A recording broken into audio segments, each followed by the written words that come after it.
What's up, guys? Mason the Brock Henderson here, and this is the Blacklist, Season 5, Episode 15, Pattie Sue Edwards. So this one was pretty good.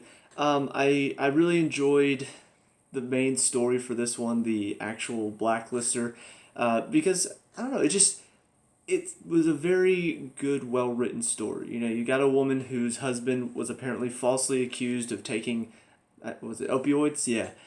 And so he ends up being killed in self-defense by another soldier who apparently had found out about it. And so she poisons a bunch of people with a virus, has the CDC come in, and at first, like, she sends them the antidote, the cure. And my first thought is this just like you want to test and see? Because she had a little notebook and she was like writing down some stuff and she was looking at her watch. Like, is this just like a test to see how fast the virus is going to induce, or what exactly are you trying to accomplish here? And so whenever she sends the cure, that's my first thought. Oh, okay, so this is clearly just you're trying to test to see how fast it's going to work. Is she maybe thinking about putting it in the air or putting it in somebody? Did she like specifically poison that one girl and then put it in the air for everyone else and is like testing it? What's going on? It's not any of that. And that's where this episode really did get me, because that was my first thought was, oh yeah, clearly it's just the test if she's sending them the cure.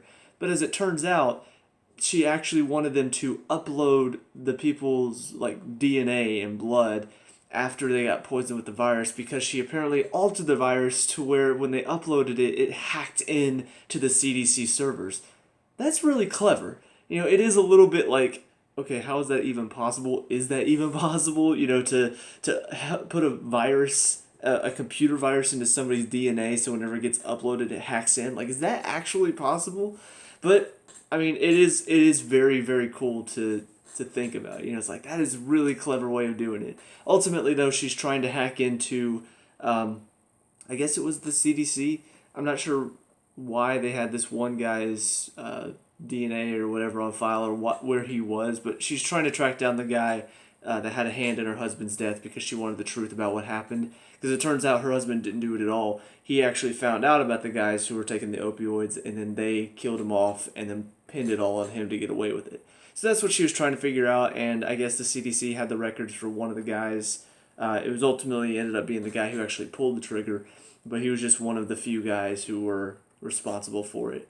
I can't remember why they had the records, though. Like, that is one thing about the Blacklist, is sometimes the stories, it feels like if you miss one little bit of information, it's like, okay, so why are we doing this again? Like, why? How does she figure all this out? It's because I missed that one line of why did the CDC have his information in there.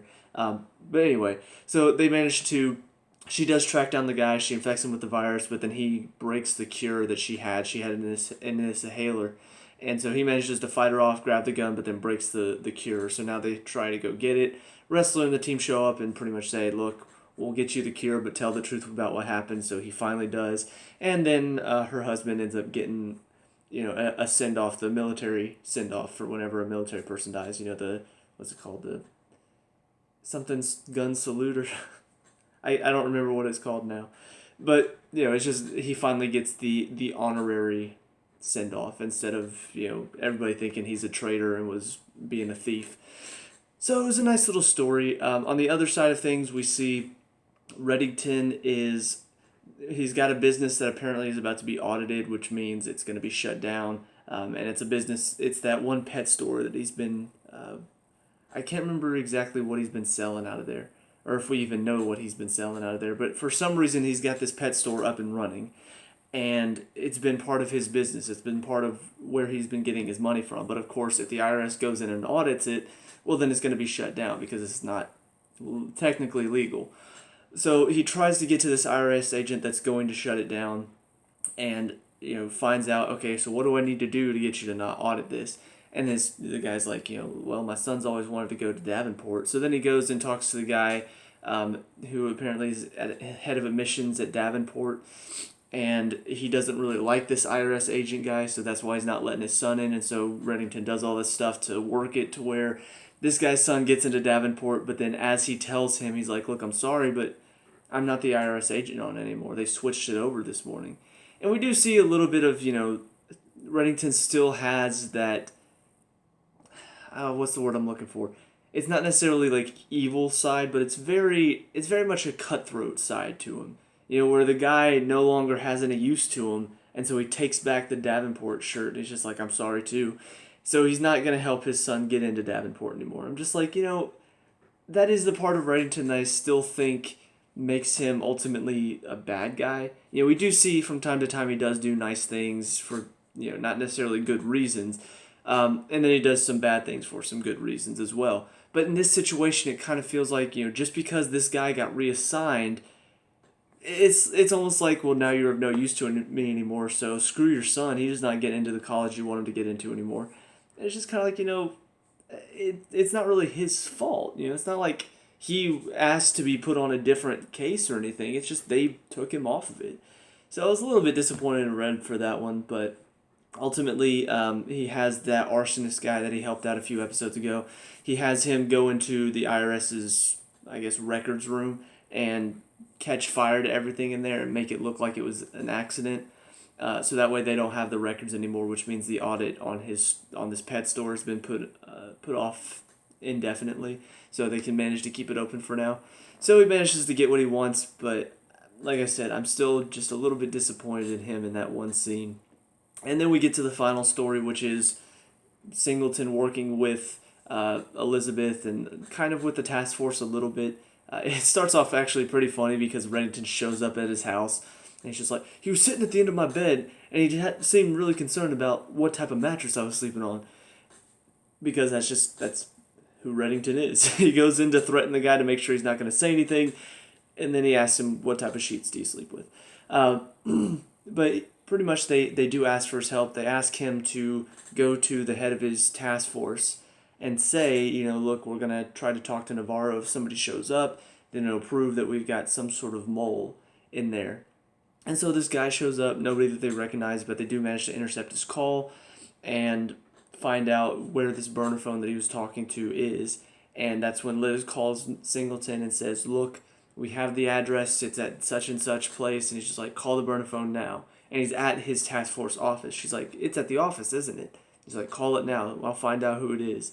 So she calls it, he hears this buzzing noise, goes into Ian Garvey's office, opens the drawer, sees the phone, and of course Ian Garvey is standing at the door saying, you got daughters in Florida, don't you? Just make sure you don't do anything stupid and nothing bad happens to them. Let's take a ride. And of course he shows up dead. And so on that one note, I will say it was a little too predictable. As soon as she called it, I'm thinking, okay, let me guess. It's going to be in Ian Garvey's office. He's going to go in, he's going to see it, and then Garvey's going to see him snooping around and ask, what you doing? And then figure out that he's been working with them. Especially after what happened with Navarro. He probably already was a little bit suspicious. And so on that one note, I will say, yeah, it was a little bit predictable, that they had to do this whole thing. And I feel like I've seen this in other shows before. But ultimately, it does lead to when Singleton turns up dead, Liz and Cooper go to inspect the body. And Ian Garvey is standing off to the side saying, look, we need to figure out who did this. We need to get on it right now. And Liz hears his voice, sees him, and tells Cooper, that's him. That's Damascus. That's the guy we're looking for. And so they do find out who he is, and I assume Cooper may even go talk to him and ask, oh, who are you? And he's going to be like, oh, I'm a U.S. Marshal or stuff like that. So now they will have an idea of who they're trying to track down and who Reddington is up against. And maybe, I don't know, maybe Reddington will find out who he is as well, but I still find it very weird that Reddington didn't do any looking into who killed Tom whenever Liz was out with in the coma.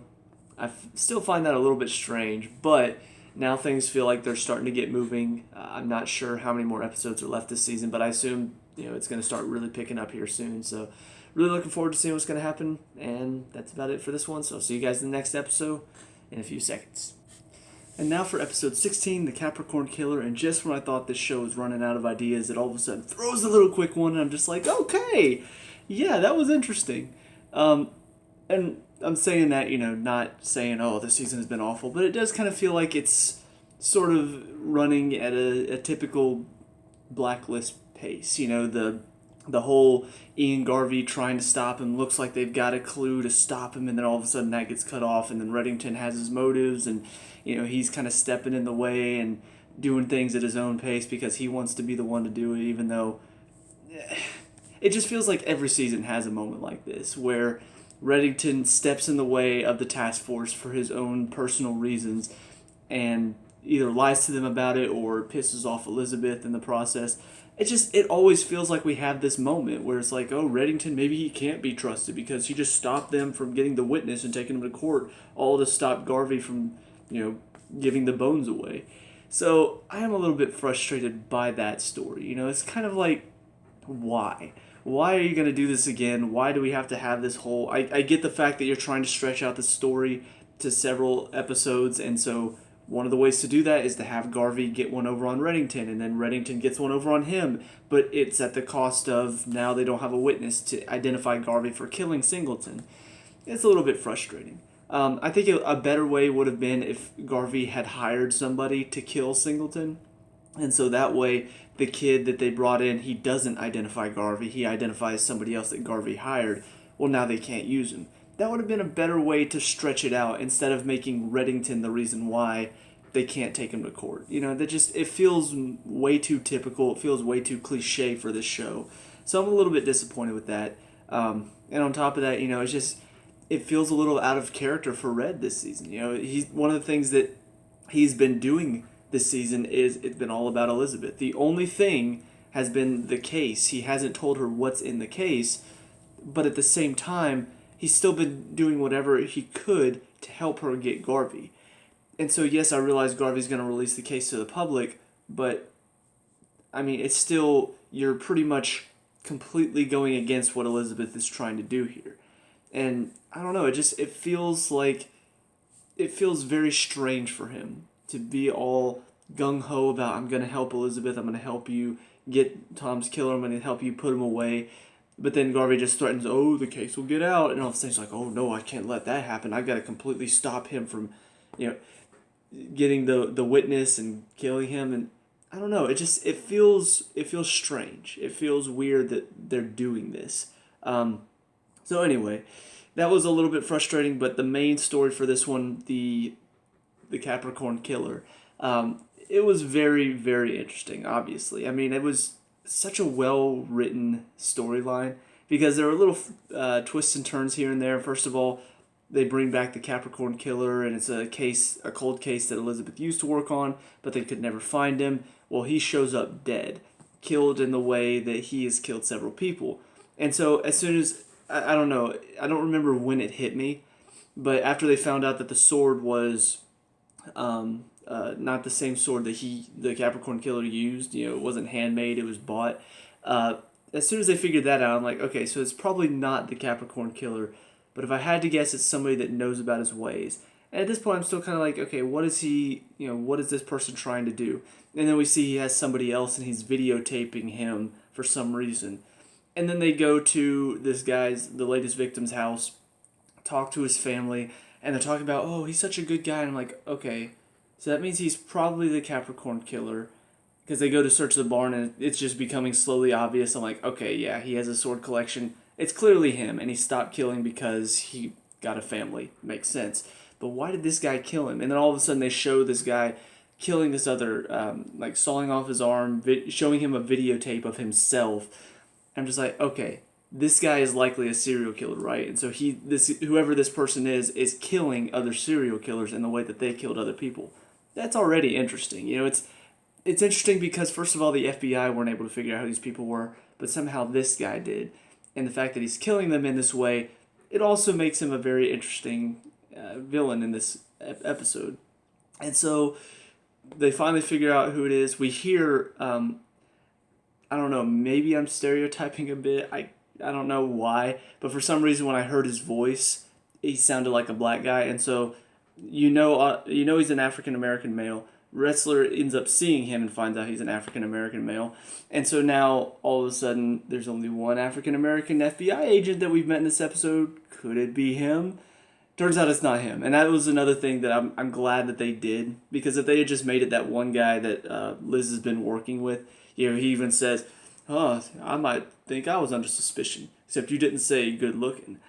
I'm just like, okay, so is he making the jokes to make himself seem innocent, or is this show's way of sort of making us think, well, he's the only guy that we know, so it's got to be him, right? But then, thankfully, it's not him. It turns out to be a guy that was let go from the FBI because of a psych eval. He was deemed not fit for duty, and apparently he's come back and started killing these serial killers. And so at first I'm thinking, okay, so clearly this is all just wrapping up to where they're going to catch him. He's going to manage to get hold of Elizabeth like he did, but then the team is going to show up just in the nick of time to stop her from killing him or something along those lines. Because throughout the entire episode, she's talking about how she admires him. She sees what he's doing, and while what he's doing disgusts her, oh no, that was the serial killers. She is talking about, though, how it's what she would do if she were in his shoes. And I'm like, okay, so clearly they're drawing the parallels. Is there going to be a moment where, like, she is about to kill him, she has a chance to, but then the team steps in and stops her, or is she going to, like, let him go because she respects what he's doing? What's going on here? All of a sudden he leads her to this cabin, and inside is her therapist. And this is a woman that we've seen all season. She's been trying to help her get reinstated. She's talked to Reddington. And so she's felt like she was a minor character for most of the season. Oh, she's just the woman that Liz has to talk to. And they bring her back for this one. I don't even really think anything of it. I'm just like, oh, okay, she's talking to her again. That's fine. And all of a sudden when she's in the cabin, that's when it hits me. She's the one behind this. She is the one that's been... And she even says she apparently has this little team that she's put together, and she wants to recruit Liz to help her because she sees the same potential in Liz that she saw in this guy that she's hired before. That's interesting. That is very, very interesting. And ultimately, I kind of figured this is the way they were going to go just because of how they've been, when I thought back to how the entire episode went beforehand, the way she was talking to Liz, the things Liz was saying to her. Part of me was thinking, okay, so she's probably going to have a chance to catch her but then let her go, right? Because that's kind of what Liz is realizing about herself. And sure enough, they do. The one guy that she was reusing in this episode, he ends up getting killed. Liz chases down the therapist and then has her at gunpoint and says, maybe you weren't wrong about me. Turns off the light and then walks away and lets the woman run away. And so, obviously the therapist is still at large. She gets Liz reinstated, and Liz sort of gives her a good explanation. Because part of me was thinking, okay, this is really making Liz look like she's not a good person anymore. But she does give her reason as one of the things about Reddington is he has these people who have these talents in his organization, and they are useful to him in certain situations. She says, I want to feel like I can call on you if I need your help in the future to use those talents again. And I get it, and on the one hand, I do feel like this is, once again, she even, the therapist even says, Reddington said you were nothing like him. Turns out he was completely wrong about that. And she's like, yeah, but you knew that already. And we have seen that Liz is showing much more this season that she is like Red. She's shown the ruthlessness that he has. She's shown the determination he has. They really are showing us this season how much alike they've become. And so, it is one of those things where, okay, it does make sense for the season. But on the other hand, is it a good thing? And that's where I'm not entirely sure if this is a good thing that she is becoming more like her father. That's not really what you want for her to do because he is, we've seen in this episode, he's not a good guy. Even though he has his moments where he does good things, he does bad things for good reasons, all of these things, there's still moments where you clearly see, okay, you don't want to be like him. This suitcase, whatever is in it, whatever his reasons are for not telling Liz about it, he just kidnapped this kid who was going into witness protection to put this evil person away. He kidnaps him, so now the team no longer has a witness to use, and now they can't put this killer, Ian Garvey, away.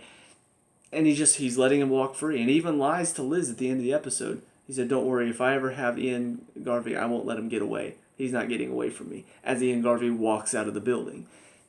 That's kind of my frustration with Red right now. And so seeing that Liz is becoming more like him, and on the one hand it makes sense, but on the other hand, is this really what we want for Liz's character? Do we really want her to go down this path? I don't even think Red wants her to go down this path. So it's very interesting. I'm really enjoying this story, and the plot twists in this story, having the therapist turn out to be actually this woman who hires FBI agents to kill serial killers. That story is very interesting already, but the personal touch to it, having Liz sort of be asked by her, hey, can you help me with this? And then Liz lets her go and then says, look, I need your help in the future. I'm hoping you'll give me your help when I need it, because she does have this very talented skill to see through people. And so she was actually the one who figured out who these serial killers were and had this guy track him down for her. So, I do think she's a very interesting character. I hope she shows up a bit more this season. I don't think she's going to be like a main character, but I do think she'll be an important side character who will pop up every now and then whenever Liz needs some help. So, overall, it was an interesting episode. I am frustrated with the whole Red going against the team again for his own personal needs. I feel like I've seen that so much, it's just becoming old. And because of how Red treats it, lying to Liz about it, really, he broke her heart. It was one of those things where Liz is talking to Wrestler at the end of the episode, and he's telling her, don't worry, we'll get her. And she's like, well, at least we have a witness now to put Ian Garvey away, to find Tom's killer and put him away. And I'm just sitting there thinking, no, you don't. Not anymore because of Red.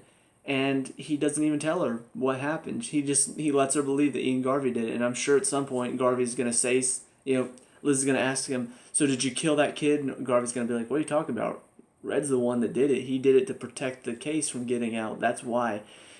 And she's just going to be all like, I hate you again. And it's going to be frustrating. And we're going to go through the storyline again. And I don't know. It just feels like it's on rinse and repeat. So that's the only frustration I have, though. These 2 episodes were very enjoyable. And it looks like they're taking a break because I think this last episode was a couple weeks ago and they haven't had a new episode since. So I guess they're taking like a little bit of a spring break, which I think they normally do. They normally come back for the second half of the season, have like 6 episodes, and then cut off for a few weeks and then come back for the last 4 or 5 episodes, I think.